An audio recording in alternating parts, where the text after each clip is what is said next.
I'm Dr. Dave Janda. Welcome back to the Insider Insight Show. I am honored to have back with me someone who's an incredible freedom fighter, someone who's an incredible patriot, someone who was once named Fighter Pilot of the Year, Commander Scott Snow. He is someone who tells it like it is.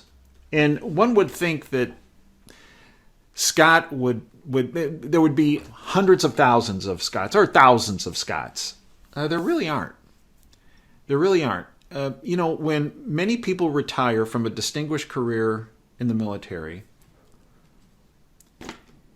they would rather keep their head down, especially fighter pilots who've always been a target of the enemy. Many decide, hey, you know what? I served my time. I've done my deal. I put my life in harm's way enough. And you know what? I'm just gonna head to the course. And I'm just not going to, if you will, expose what's really happening in our country and around the world. And that's what makes Commander Scott Snow so unique. Now, for those of you that are unfamiliar with Scott's background, he's a very modest individual. So I will tell you exactly the background of Scott. Because if you ask him, he'd tell you, well, I flew around a number of years, and I retired from the military, and now I have a service that we fly in. And let me give you a little background. He logged in over 3,200 fighter hours in his career, over 2,000 of which were in the F-14. He had 618 traps or landings on aircraft carriers and logged 335 combat hours. He attended the University of Washington and graduated from the University of Washington, and then attended maintenance officer school in Pensacola, Florida, and then flight school in Corpus Christi, Texas, following advanced jet training in Kingsville, Texas, where he received his pilot wings and reported to Fighter Squadron 101 Detachment Miramar for training in the F-14D. He then reported to Fighter Squadron 2, VF-2, as a F-14D fleet pilot, and while assigned to VF-2, he completed an Arabian Gulf cruise aboard the USS Constellation. His next step was that he reported as a landing service officer school as an instructor, and while assigned to the landing service or signal officer school, he instructed in all phases of the F-14A, B, and D models. Scott then reported to Carrier Air Wing 1 as head landing signal officer and carrier qualified day and night in both the F-14B and the FA-18C. He was deployed aboard the USS Theodore Roosevelt, and he led numerous combat missions in Operation Enduring Freedom in both aircraft. After returning from that cruise, Lieutenant Commander Snow embarked on the USS Abraham Lincoln in support of Operation Enduring Freedom. And he flew extensively in combat operations in Operation Iraqi Freedom as well. He was selected, as I mentioned earlier, as Fighter Pilot of the Year at that point. And that would be pretty much a full career for most folks, but not for Commander Snow. At that point, he then ran carrier schedules and helped produce the Pacific Air Study and provided numerous tactical operator inputs to shape strategic guidance in the Pacific theater. He reported to Naval Strike and Air Warfare Center, so-called NSAWC, as a N3 operations officer. He essentially oversaw operations of the Top Gun program and the Pacific Fleet. Commander Snow then retired after 20 years of commissioned service to our nation and chose San Antonio, Texas as his permanent home and base for his civilian career. It's my honor to welcome back to our platform Commander Scott Snow. Scott, welcome back to the Operation Freedom Show and platform. Well, thank you, Dave. Honor and a pleasure to be with you again. So it's almost been all aeronautics all the time lately on the news with this look up in the sky, it's a bird, it's a plane, it's a balloon. First floating over Alaska, the Straits of Alaska, then down through Canada. Then, of course, the big find was in Montana as it drifted across the United States. Scott, this was heralded as a huge high-tech reconnaissance effort and operation by China. Okay, Scott, that was what the mainstream media was saying. Give us your very expert opinion on what this was all about. Well, with any opposing force, you always want to see what the reaction is going to be. And if you'll sit there and poke, like, oh, what are they going to do? If you go back to Gulf War One with us, and we would fly from our U.S. forces would fly from Saudi Arabia and go like they're going to go bust the border into Iraq just to see what air defenses would come up to meet them. And so they did that a number of times just to probe and figure out what they were going to do. I think with this balloon, it's obvious it was a, hey, installed Puppet Biden, we own you. What are you going to do? Here comes our balloon. We're just going to maneuver it around and look at all your nuclear silos in Montana and right across the AIDAs coming through Alaska that normally we would send fighters up to go meet any unidentified aircraft that are busting through our airspace because they better be on a flight plan. They better be talking to people. And even balloons. It's as soon as you come off the ground, you need to either be in a VFR status up till 18,000 feet, and then you're under positive ATC control with the FAA from 18,000 on up. And for this balloon just to wander around, well, we don't want to pop it yet, and we're just kind of going to let them do their job and surveil the entire U.S. across coast to coast, and then, well, we didn't want to really recover any of the electronics or snooping devices that they were using because, Dave, if you took your phone and you dropped it on the ground, would it be recoverable? Yeah, sure. Probably. Mm-hmm. If you drop it in the ocean, no. The electronics are not going to work so much anymore. No. So, and it'd be a heck of a job to go try and find it. Scott, in this day and age of 2023, when my dog goes out to the bathroom, and you can tell me if this is an overstatement. When my dog goes out to the bathroom outside in my backyard, there are surveillance satellites that can document that. There are jet aircraft surveillance platforms that can document that. Correct? Yes, we've had that for many, many, many years. Right. So that's, if you will, the state of the art of surveillance through satellite technology, through jet aircraft surveillance platforms. Yet, if you listen to the bought-off lamestream fake media, they're telling us that balloon is state-of-the-art. Scott, I go back to the magicians, right? Look at my right hand, look at the shiny mirror. Meanwhile, the left hand is picking your pocket. To me, this look up in the sky, and by the way, they're now saying, American citizens, you need to be watching the sky all the time for if there are more balloons up there. Yeah, keep looking. It's a bird, it's a plane, it's Superman. No, it's a balloon. They diverting everybody's attention to this balloon when, in fact, Scott, something that you and I have discussed in the past, there's a whole nother level of surveillance occurring at a satellite technology from a jet aeronautics platform standpoint, but also they have introduced TikTok that has tens of millions of Americans' phones gathering data and intel.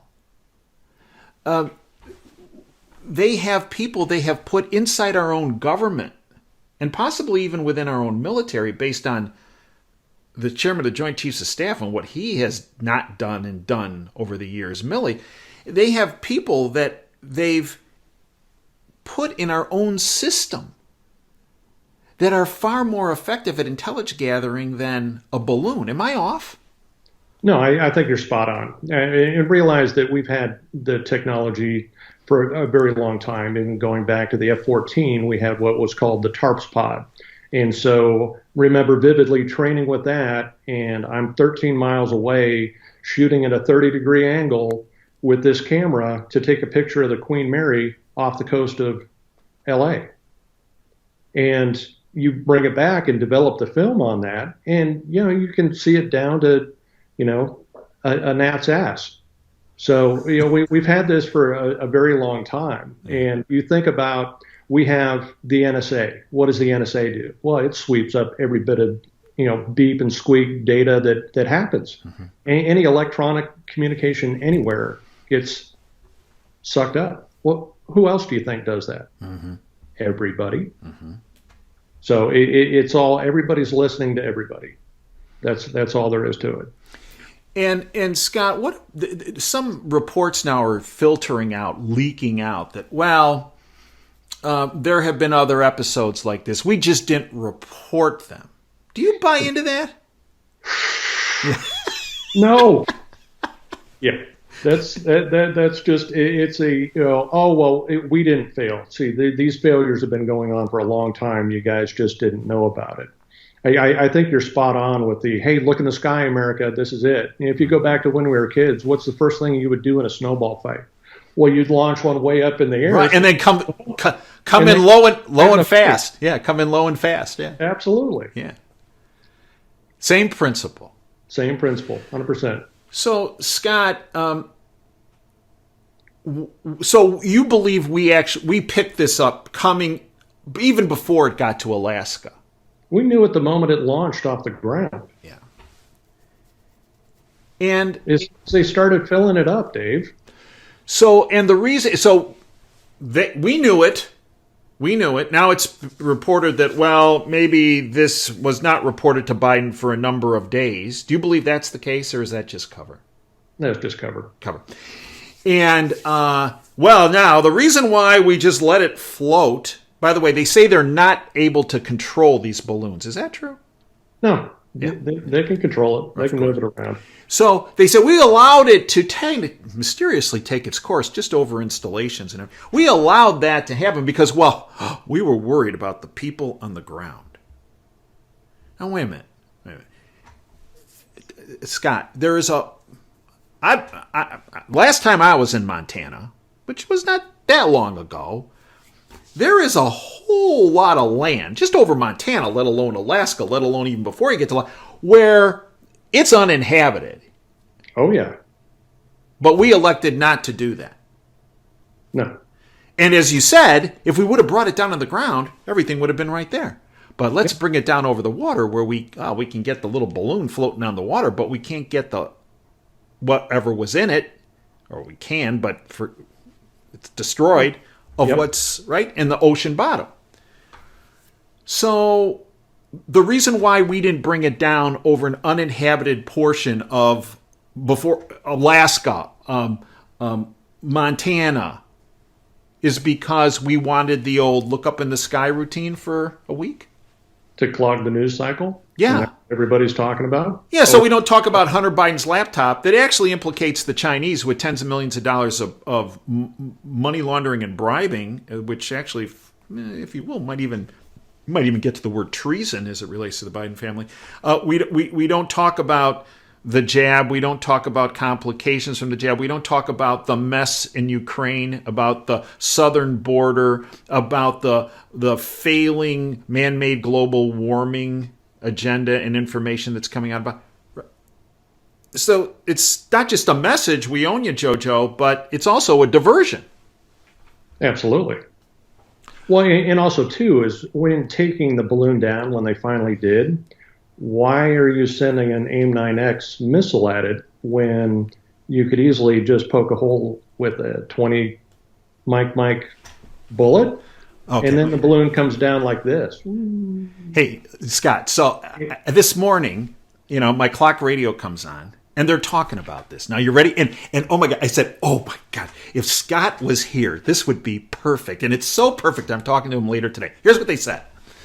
They had to use a Sidewinder missile that cost, I think, $400,000 or $380,000 to bring it down. Listen to this now, Scott. Here you go.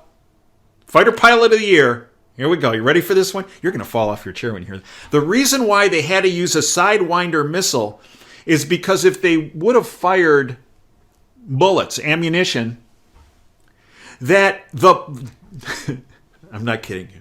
The jet goes faster than the bullets that would have been directed at the balloon, and if they would have fired their ordnance, if you will, ammunition bullets, that they would have shot themselves. Yes. Well, that's actually a distinct possibility. So if you're in the Mach 2.5 Raptor going at Mach 2.5 and you shoot the bullets, if it's not arced off of your path, yeah, you could run yourself into the bullets because they'll slow down in the air mass and you're still going fast. Right. But it's one of those, I can guarantee that they were not supersonic and then some going to the balloon. Right. So they're taking their time, get the firing solution, get your closure rate under control, make sure you're within the WEZ, the weapon engagement zone, and then pull the trigger. Yeah, they weren't going Mach 2.5. Oh, no. So, Scott, if you were sent up there, okay, Scott, Flake, Commander Snow, we need to bring this balloon down. Dealer's choice on you when you get up there. What are you going to do? Whatever you want to do. So, what would you have done? I would have quick burst of a 20 mic. Boom. And, the 20 millimeter bullet in it. And if you think about like a balloon crash or a blimp crash, does it just go poop straight down and crash? No. It's oh no, we're crashing.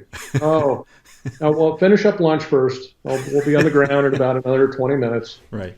And it'll just slowly, cascade down and have a soft landing. Scott, I want to ask you, could this be related to upcoming events in Taiwan? And let me frame something, and you tell me if this is at all a possibility or completely off the radar screen. China sends this balloon over and says to Jojo, "You're going to let it soar. You're going to let it fly. We own you. You do what we tell you to do. You don't do what we tell you not to do. You're just going to let this thing fly over." Cause some fear, cause some trepidation. But here's the deal, Joe. You're not going to take it out until we tell you to take it out. And then when you take it out, you're going to make it so that, it's over water, not over land. And, the ordnance or whatever was on there, the electronics aren't able to be salvaged. But next time, let's say if we do something like go into Taiwan, we're going to send some balloons over. This time they're going to have significant ordnance on them. They've already done it, 2018. Yeah, they have. You want to educate our listeners on that? Well, absolutely. They did a test in 2018 with a high-altitude balloon with hypersonic glide vehicles, and they had 3 of them on there to do a test. That's not too hard to imagine. You get something up to 70,000, 80,000 feet and let it go. It'll be a little more impactful than dropping a penny off the Empire State Building, because if they're shaped and set to go through that re-entry, you just think about how fast the space shuttle would come back down. Mm-hmm. You're going 17,000 miles an hour. That's a lot of kinetic energy. Mm-hmm. Don't even need to have a warhead on it to do that. Mm-mm. But if you did, what works really well at high altitude, Dave? If you don't want to radiate a whole bunch of stuff and make it unusable, like, say, most of the farmland in the U.S., but you want to keep it for yourselves, maybe an EMP. Mm-hmm. You pop the electrical grid, everything goes into chaos for a couple of years, and then you have your way. Mm-hmm. And in 2018, how did we deal with that situation, Scott? We left it alone. We just reported on it because that was over their own airspace. But that's also part of the whole threat assessment and everything that they've been designing to do. Mm-hmm. There's a reason they have mock-ups of, Nimitz-sized class carriers out in the desert. That's different. Why would you have those? Mm-hmm. They seem to be playing a long game. And unfortunately, with the leadership we have, we seem to be playing not even checkers. We're playing go fish. Is that a false assessment? Well, we're playing lie and deny. Yeah. So China has always worked on a 100-year plan. They're very methodical and looking long term. For us, we're looking about that far. Yeah. With a blindfold on many times. With a blindfold on, and how is this going to play out politically? I'm going to shape all my decisions to be a politically driven, what's the best optics I can get out of this? Oh, we had to watch the balloon for a week just to see what it was going to do. Yeah.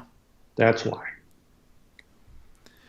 So, Scott, I mentioned in your introduction that you were in charge of operations for our Pacific Fleet, aviation operations, the carrier groups.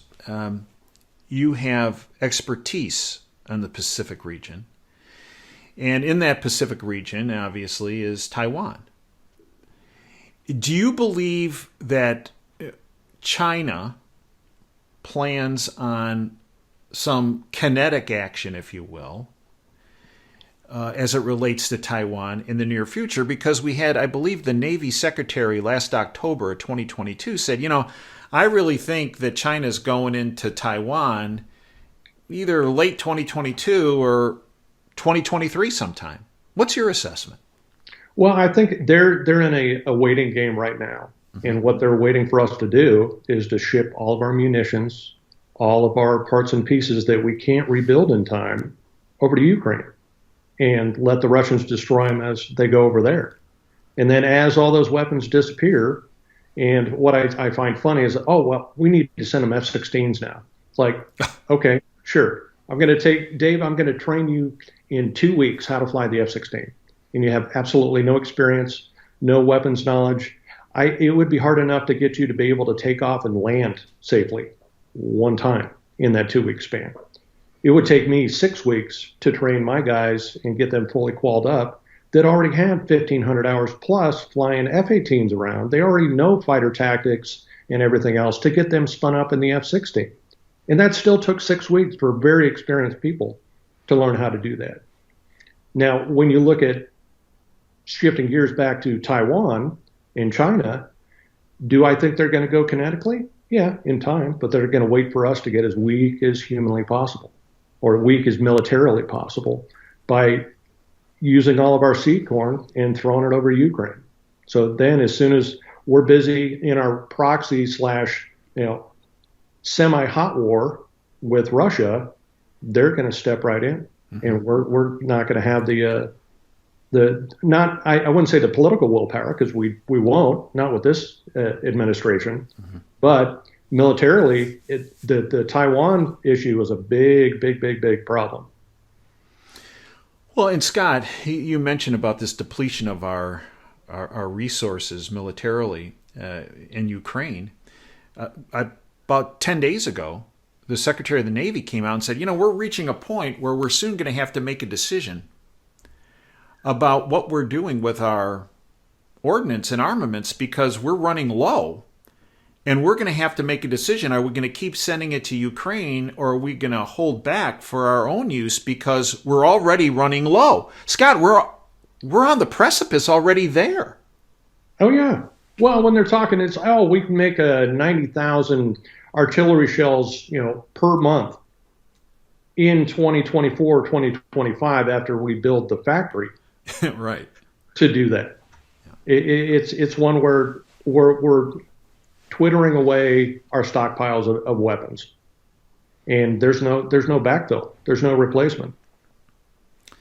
Scott, you earlier mentioned an EMP, which many folks that I know in the government that are freedom fighters have been worried about for many years, that our grid is not hardened. We are not taking the appropriate steps as it relates to an EMP.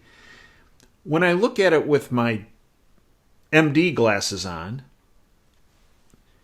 we already had essentially an EMP. I would characterize it as a medical EMP, that being COVID, which many people, including I believe, was a bioweapon, and then their follow-up bioweapon, the operative component in the bioweapon being the spike protein, which was integrated into the jab.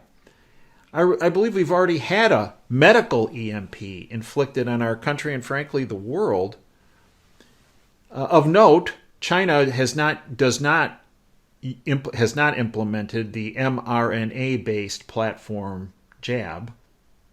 Neither has Russia, by the way. Mm-hmm. And I bring this up from an aeronautics standpoint, aviation standpoint, Scott, because a concern that a number of people have voiced is that there has been a very profound negative effect on air traffic controllers, on pilots, not just getting sick from COVID, but some actually developing adverse events, very serious adverse events related to the jab. Many in the control tower, many pilots being fired for not going along with the mandate, unconstitutional mandate, might I say, and many air traffic controllers and pilots saying, you know what, I'm going to take retirement. I'm leaving. I'm going into the private aviation world. Scott, I bring this up because we have had some very recent near misses that at least have been documented, and we don't know how many that we're not aware of, but recently at Bergstrom International Airport in Austin, there was a FedEx almost collision with a Southwest Airlines flight. In New Jersey, there were 2 United Airlines airliners that clipped wings. There have been several other events in the Eastern Corridor. Scott, educate us. Is this just Dave just too focused on this whole issue with COVID and the jab, and that these near miss events are not related? Are you seeing issues related to the control tower and also in the cockpit? I'm seeing both. So from the controllers in general, many of them have just up and retired, and there's no backfill for them. So the new young guys that are on, and most experienced pilots will know immediately when your ATC or approach controller talking to you is new, because you're going to have them jibber jabber and they're going to say something wrong, and then you hear the voice of God, their supervisor, over their shoulder click in and go, nope, Pilatus XYZ, you're doing this, this, and this today. You're not doing that. And if you go back to all aviation accidents, they're 95% human error. Mm-hmm. And even more so when you put the fighter pilot hat on, everybody outside of your cockpit is trying to kill you. And so that is, the mindset that all pilots need to take. Uh-huh. And it's one where if you're on the runway and you start hearing, because I can guarantee Southwest, if they weren't running their holes in the cockpit and listening, they would have heard that the FedEx was cleared to land on the runway that they haven't started rolling down yet. And they would either, stopped in position or tell them to wave off or other. At that point, it's almost like you're at an uncontrolled field, because you can't depend on the air traffic controllers to be up to speed in doing your job. So it falls down to pilots to, see and avoid and talk to each other and, call it out when things are wrong. And you still fly extensively. You've personally experienced the newbie situation from the air traffic control situation, correct? I had it with Austin Approach coming home on Sunday, flying through their airspace with a newbie talking to me, and then here comes a supervisor cutting right in. Nope, you're going to do this. Okay, I'll do that. And do you believe that this is more frequent now than it was pre-COVID? I'm seeing it more and more, absolutely. And you're hearing that from your colleagues as well? Yes, and also people inside the FAA, where they have young people that aren't qualified enough to run the controls. So you end up overtasking now the guys that do have the capability, and they're running 5, 6, 7 different radios and trying to coordinate all those airplanes at the same time. And you get into busier airspace like an O'Hare, LaGuardia, anywhere there. As a pilot, you don't say a word, because they're so busy. It's almost nonstop communication from those guys to get everybody lined out, get the proper separation, and get them traffic avoidance and preventing near misses.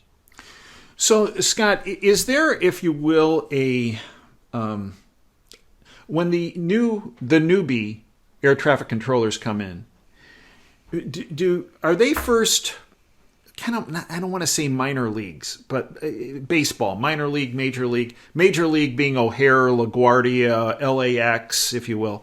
Do they take those new controllers and put them in a less busy corridor at first, and then move them into, if you will, the major league airports? Or do some of the newbies, they go, oh, your assignment is O'Hare, newbie, and is that, which way does it work? Is it the second way, or just, well, we're going to start you off here, and then we're going to move you on up as you show certain, hit certain benchmark requirements?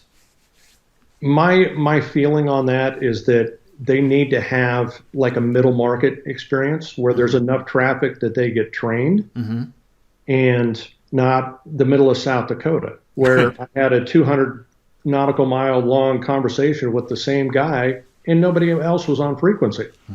And that's not a lot of training going on for that person, because there's nothing happening. So, and take it from a medical standpoint. Do you want someone that operates once a month, or do you want someone that's going every single day? Right. Where are they going to get the experience? They need to have that immersion into a busy environment to be able to handle it. And that's why you'll have the supervisors right over their shoulder trying to pull their feet out of the fire if they screw it up. Now let's go into the cockpit as it relates to this COVID situation and the jab.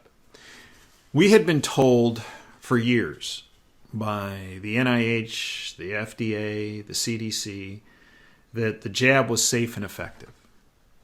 And we had executives in the aviation industry mandate the jab for their personnel, including their pilots. Many pilots stepped away. Many took the jab. Many said, I can't do this. I'm going to file an exemption.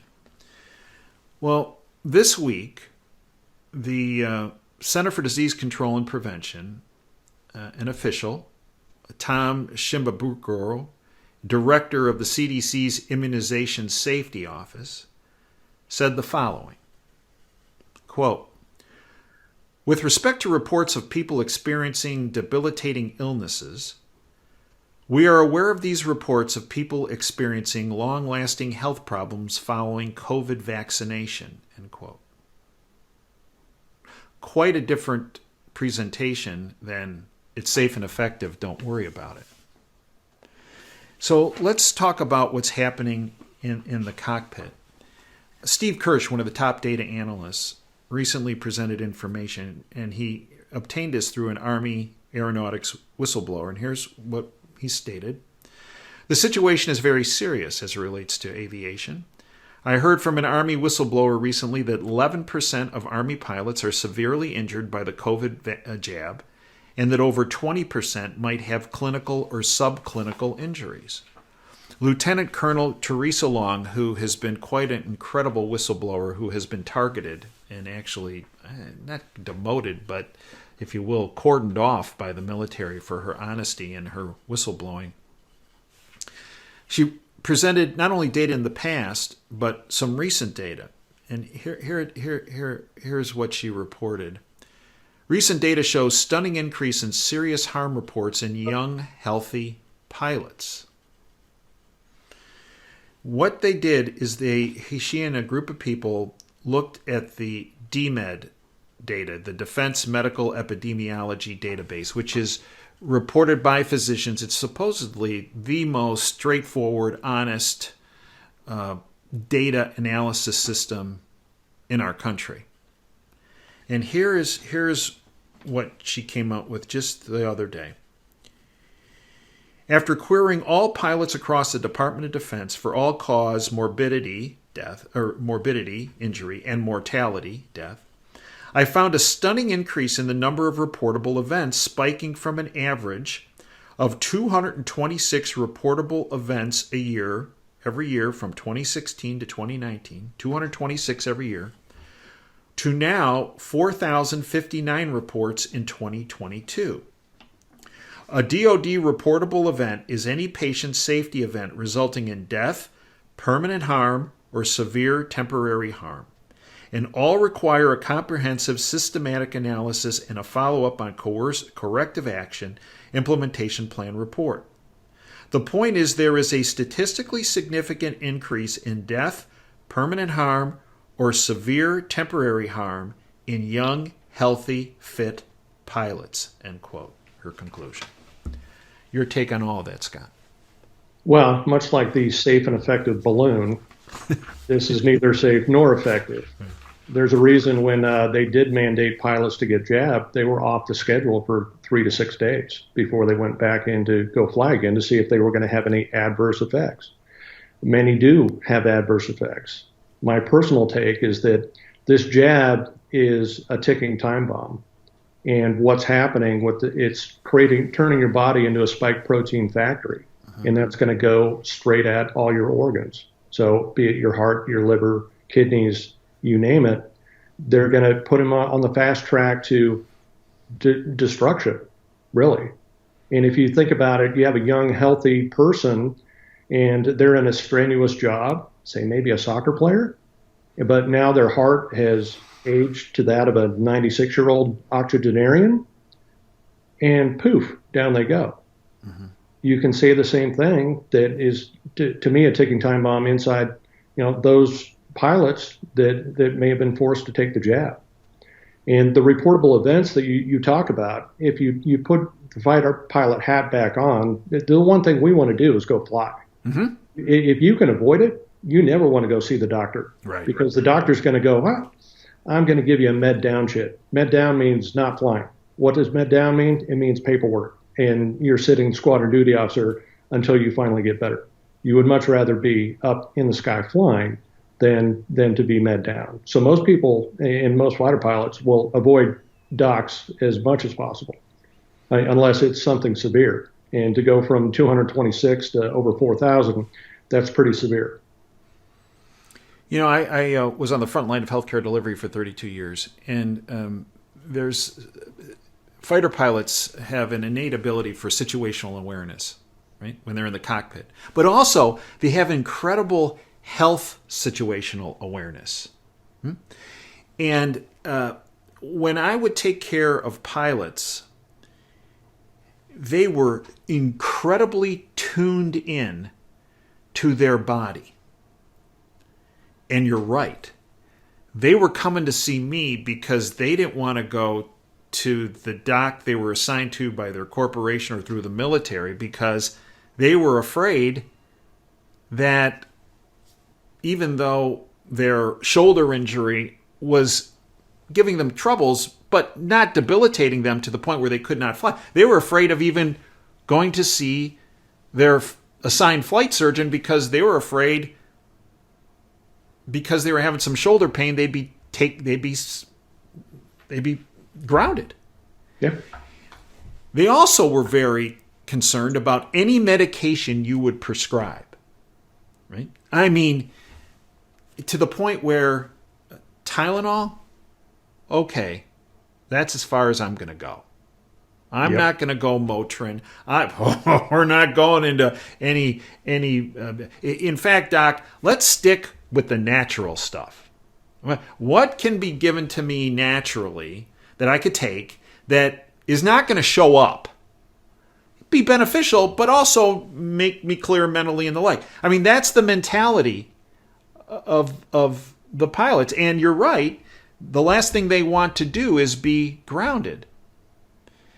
So, Scott, when we see all these delays, we see crew issues, that we don't have the crew to do this jump or that jump or do this.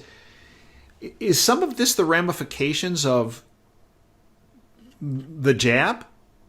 That we don't have the personnel to fill the cockpits because there have been these adverse problems that Lieutenant Colonel Teresa Long has discussed and what Steve Kirsch discussed? I think that is definitely part of the problem, and also the early retirements that they gave to people as soon as the airline industry flatlined right when they shut everything down for COVID. Mm-hmm. And so they pushed out a lot of personnel, and they never came back. So they're scrambling, and most of my commercial air guys, they're flying nearly 100 hours a month. Ooh, wow. Which is a lot. And if you think about it, because they only do 6 days at a time, and then they have to take a day off, and they'll do their whole line, and they'll knock out. So you're talking 12 to 15 days, and they're booking 100 hours in that amount of time. That's a lot of time in the cockpit, a lot of work, and that part of that scramble is I think what's happening now. If you look at even deeper and go see what the FAA did, and all commercial pilots for a Class 1 medical, you have to have an EKG. And so in that EKG, what did they do? Well, we took the bar from here, safe, like, well, maybe there's some heart arrhythmia or something else, and we'll just kind of open the scope a little bit. And what used to be abnormal EKGs, now we'll just kind of classify those as normal so we can keep the pilots flying. But in keeping those pilots flying, are you doing them a favor? No, not really. You're not doing the public a favor, because even when you have a guy right at rotation, and I think it was out of Chicago, and thank God he had his check airman pilot in the seat next to him checking him out for his captain ride, and click, let's go out. He's done.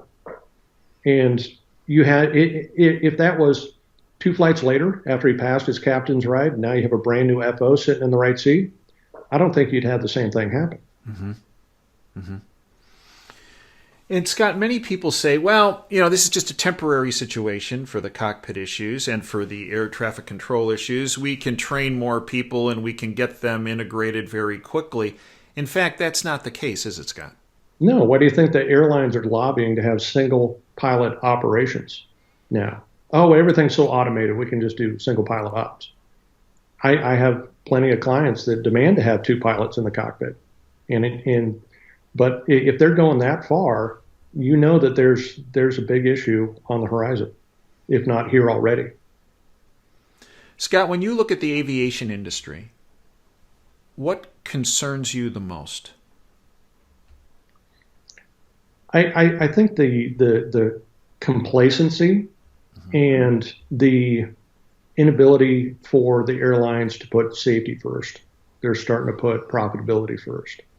And when they start doing that and they start hammering anyone who's a whistleblower or anyone that says, hey, there's something wrong, we better take a hard look at this and find a solution, instead of they're just brushing it under the rug to just try and, don't ignore it.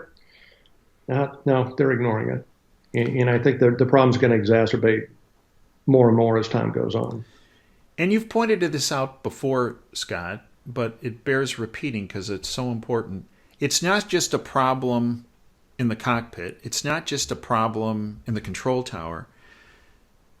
There's also a problem, if you will, under the hood as it relates to the parts that are used in critical components of our airplanes, correct? Yes. Well, you have a number of rotable parts that are now throughout the airlines that came through, as we like to call it, a paper repair station, where you had someone else doing the work and repairing the item, and then the other paper repair station signing it off as good to go when they didn't do any of the work. They just signed it and sent it off to the airlines. And that's one where you have non-certified repaired parts that are out flying around. And that's a big no-no. So when, Scott, as I mentioned in your introduction, you had enormous responsibility, an incredibly powerful and important position in the military, overseeing operations in the Pacific Theater and the Top Gun program and the like. Scott, if you look at military operations today from an aviation standpoint, so we talked about in the public standpoint here. When you look at the military right now, aviation industry, aviation situation, operations, what concerns you the most? I think what concerns me the most is that we put all of our eggs into the Joint Strike Fighter basket, where you made so many compromises to bring that airplane out, and that's going to be your replacement for the F-16 and the F-18C, that it's the fat kid with a calculator that's going to go up against the linebacker with a baseball bat. And stealth can only get you so far, but if you can't run, then you can't hide. And all it takes is, well, you got 6 missiles. Well, I'll send up 7 airplanes. We'll see how that works out for you. Mm-hmm. But is it a great platform from a technology standpoint and sensor fusion and all that? Yeah, you bet. But if you have trouble, going Mach anything, let alone going Mach 2 like a F-22, and last time I have a number of single engine traps on the carrier. Mm-hmm. Well, now you're just a single engine. How's that working out for you? Right. So didn't we learn our lesson? Back with times way long gone with the A7 and the F8 and the A4 Skyhawk. Single engine airplanes. That's your only vote. And when I flew the F-16, that was always, thank God it glides like crazy. But we do simulated flame out landings all the time. And that was just part of the training cycle because you only had one. Mm-hmm. And flying most of my combat with 2-engine airplanes, I don't think you could ever get me a single engine airplane going into combat. Because as I learned from all my special operators, 1 is none, 2 is 1, and 3 is best, or as many as you can carry. Right. Scott, when we look around the world, which country's aviation program concerns you the most? As far as offensive capability? Yes. Or numbers? Yes. I would say China and Russia. And from a numbers standpoint, mm-hmm. China goes with the mindset of quantity has a quality all of its own. Mm-hmm. Mm-hmm. Whereas we try to go with quality and we have 1. They go with quantity and they have hundreds. And the basis of their fleet based off of Russian technology, Sukhoi and MiGs, they're built to be run rough, as in off of gravel strips. They're built to be fixed with a hammer, not an ohm meter. Mm-hmm, mm-hmm. Where all of our stuff has gotten so stealth-centric and specialized that it takes tons of specialized equipment to maintain that. Mm-hmm, mm-hmm. You could take this, instead of the aviation end, think about what else runs a jet engine. Oh, an M1A1 tank. How much tail and support and maintenance mm-hmm. and training to make that tank go? Mm-hmm. Mm-hmm. You're going to send 31 tanks, but you're going to have to send a battalion of repair people along with it. It's not something that you're going to fix with a hammer. It's that same adage of fixing the JSF with an ohm meter and fixing an SU-27 or SU-35 with a hammer. Final question. You mentioned that earlier that Xi and China, they're biding their time. They're waiting for us to whittle down our ordnance, if you will, in Ukraine. And our people. And people, right? And let's say we get to a point where tomorrow Xi goes, you know what? I really think that they've shot their wad in Ukraine. They're ready to be picked, to be harvested. I think today we're going to go into Taiwan. We're going to start our offensive on Taiwan. How's he going to play his cards in that operation? And what are we going to do? With this regime, I think we're going to let it happen. Yeah. Because what he's going to do first is activate the 5th column, which is already there in Taiwan. Much like they've infiltrated the U.S., I can guarantee they've infiltrated Taiwan inside and out. And at that point, it's just a sheer numbers game. There are a couple times a year that they can actually get across the straits. Visibility is a terrible issue for them. But they're getting to a point with technologies, thank you, Bill Clinton, for sending them all the ballistic missile guidance technologies, mm-hmm. that it really has become less and less of an issue for him. So if he wants to turn the switch, he'll turn the switch. How long will it take him to to accomplish his operation? I would say inside of 2 weeks. It's going to go that fast because they need to strike quickly before. Just think about Gulf War I and how long it took for us to amass everything over there. Okay, now we're going to go in. Mm-hmm. Well, when you're 1,500 miles away, is the closest you can get with a land base that's friendly to us. That's a long way to go to try to fend off the hordes that are right across the puddle. And Scott, what is, having been in the military so many years and been in combat so many times, what is your assessment of the situation in Ukraine? Much like anything that we're getting through the lamestream bought-off media, thank you for that quote, it's all lies. I think right now they are within a month, maybe 2 months, before it's all over.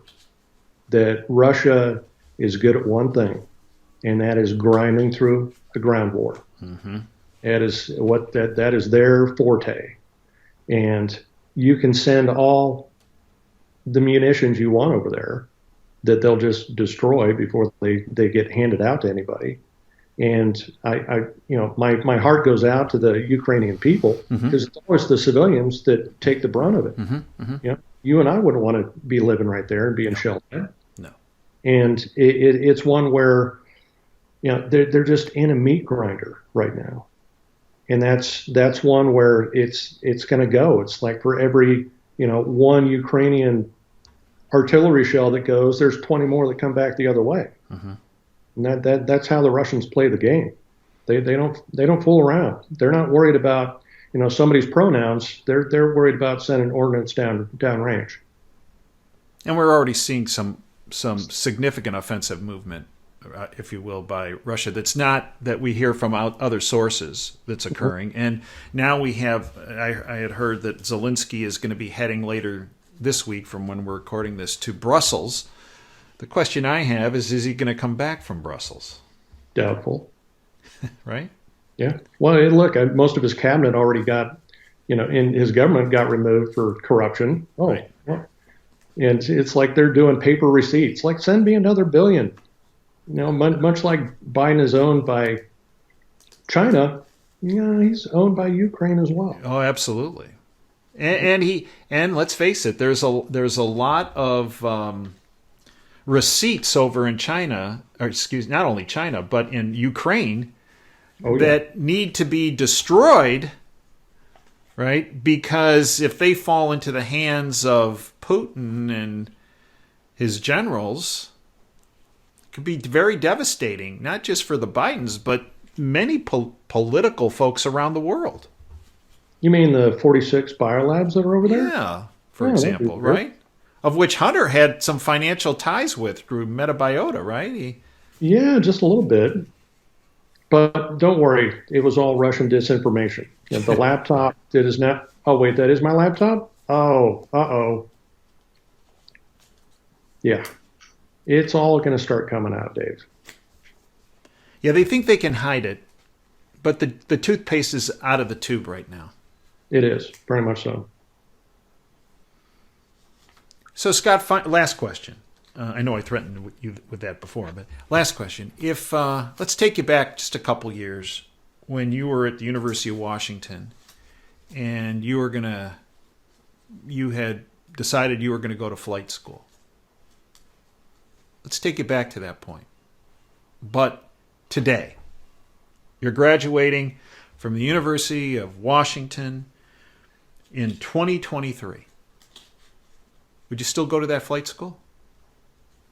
I probably would. It's one where, God, family, country, mm-hmm. support and defend the Constitution. Mm-hmm.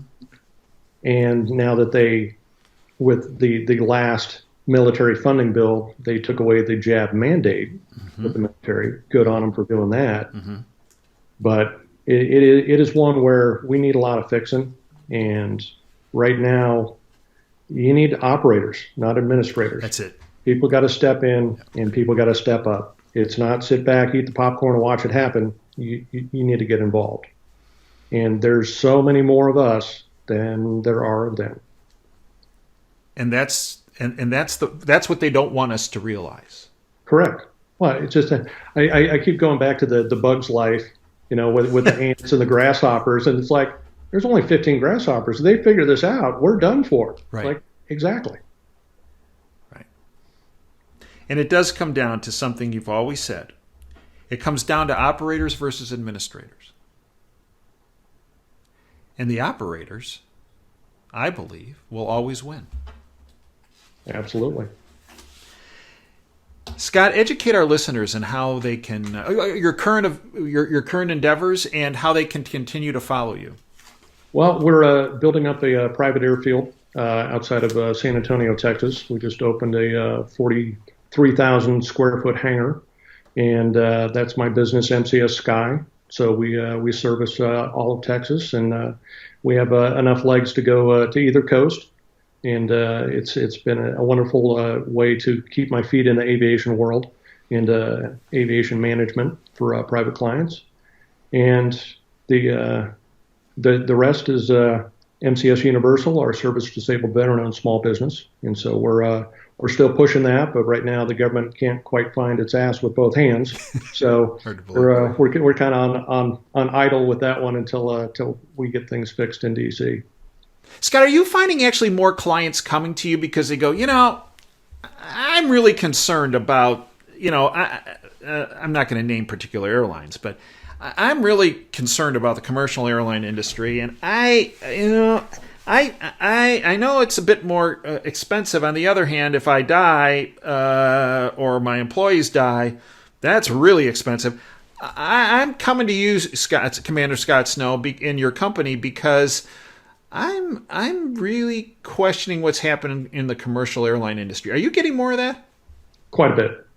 So pre-COVID, you had about 11% of the people that could afford to fly private would fly private.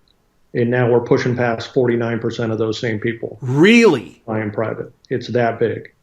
To a point that you have the bigger jet companies like NetJets, they stopped selling jet cards because they have so much demand. Right. And they're flying north of 500,000 hours per year, which is staggering. And it's one where people are starting to value their time, but also their safety. Yes, a lot more. Right. And that's where they're not the family's not all packed up and ready to go to Scotland on a trip. And sorry, your first flight canceled. Cancel the trip. Yeah. Or, wow, I wanted to go down and make this cruise. Well, sorry, your flight canceled. Good luck. If you look at the poor Southwest debacle right around Christmas, my phone almost lit itself on fire. I can imagine. It was everybody completely stranded with no place to go. And they all had plans. So if they want those plans to come true, that's why they end up flying private. Well, and also, hassle-wise, you stand in line in the TSA line for a couple hours, right, just to be, groped. Just that alone yes, is enough to say, I'm flying private, I'm going to go through their system because it's drastically different than the public's exposure to TSA. Absolutely. Scott, I'd like to thank you. Hey, your website where folks can get more information on I didn't realize it was up to 49%. Yes. Educate our listeners on your website. mcssky.com. It's the best way to get a hold of me. Mary, Charlie, Steve, MCS. Mike, Charlie, Sierra, Sky.com. Excellent. I'd like to thank you, Commander Scott Snow, for everything you have done, are doing, and will do. I thank you for your willingness to speak to our listeners and the public about what's really happening in the military and in the commercial aviation industry. Because too few people have not come forward. And I thank you for your perseverance, dedication, and sacrifice that has continued beyond your stellar military career. I'd like to thank you for everything you have done, are doing, and will do. Well, thank you, Dave. And I'd like to thank you folks for joining us. Until next time, Dave Janis signing off. Dream big and dare to fail. Thanks for your time today.